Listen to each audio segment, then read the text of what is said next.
to my beautiful people. So today we're actually going to be doing a true crime, and this is my very first time that I'm actually doing a true crime. So I'm definitely going to be using the screen.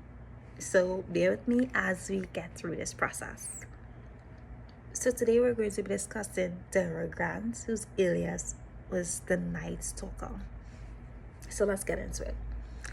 Delroy Grant, known as the Night Stalker, was a British serial R and burglar who terrorized elderly women in southeast London and surrounding areas for almost 2 decades. His reign of terror spanned from the early 1990s until his arrest in 2009. Delroy Grant was born on February 3, 1957 in Jamaica and later moved to the UK in the 1960s. He lived in South London and worked as a bus driver. To his family and friends, he appeared to live a relatively ordinary life, but beneath the surface, he was a predatory criminal who evaded capture for many years. Grant's crimes began in 1992 and continued for 17 years, during which he specifically targeted elderly women, usually in their 70s or 80s, and who lived alone. His method of operation was systematic and horrifying. Grant would break into his victims' homes late at night, often through unlocked windows or doors. His preferred method was to enter undetected while his victims were asleep. After entering the homes, Grant would often SA his victims. His attacks were brutal and could last for several hours. He typically tied up or gagged his victims using items found in their homes, which helped him avoid leaving physical evidence. His attacks were not just physically violent, but also psychologically traumatic. Most of his victims were terrified as they lived in constant fear of being assaulted again. Grant was very careful not to leave behind any obvious evidence. He would wear gloves, and his use of materials from the victims' own homes to restrain them made it difficult to trace him. The careful nature of his crimes meant that he was able to avoid detection for a long time. Over the years, Grant became notorious for his attacks on elderly women, creating widespread fear among people in the affected areas. He often targeted the same neighborhoods, which led to growing concern amongst law enforcement.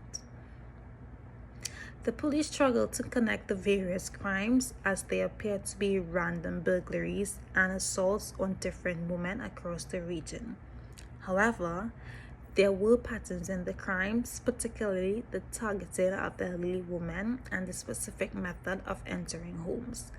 As the years passed, law enforcement agencies used various investigative techniques, including DNA evidence, to try to solve the cases. However, it wasn't until 2009 that technology allowed for a breakthrough. In 2009, investigators were able to link the DNA found at several crime scenes to Delroy Grant. Advances in forensic science, particularly the analysis of DNA, provided a crucial link needed to identify him as the Night Stalker. Grant was arrested in November 2009 at his home.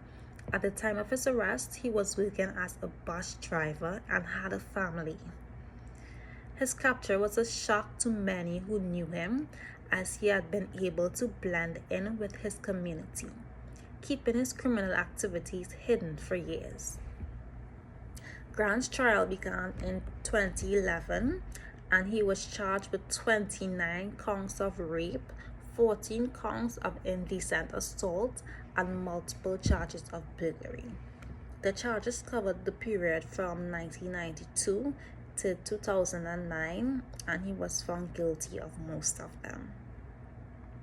Delroy Grant was sentenced to life imprisonment with a minimum term of 27 years before he could be considered for parole. The judge highlighted the severity of his crimes and the long-lasting trauma he caused to his victims. Okay, so that is the end of this topic with Delaware Grant, um eligible for parole. That is just so sick. And to know what these elderly persons went through, and to know that actually they did not say what his age was when he got convicted. Yeah, but to know that he'd actually be out, but be eligible for parole after just 27 years, that's just horrible. So you guys can let me know in the comments how you think this case was. I know I'm not pretty good at this as yet, but I'm hoping to get better over the years. And if you guys have any other true crimes that you want me to discuss, we can definitely do it. And remember, we're not just doing true crimes on this page, we're doing other stuff as well. So we can definitely have discussions. Bye guys.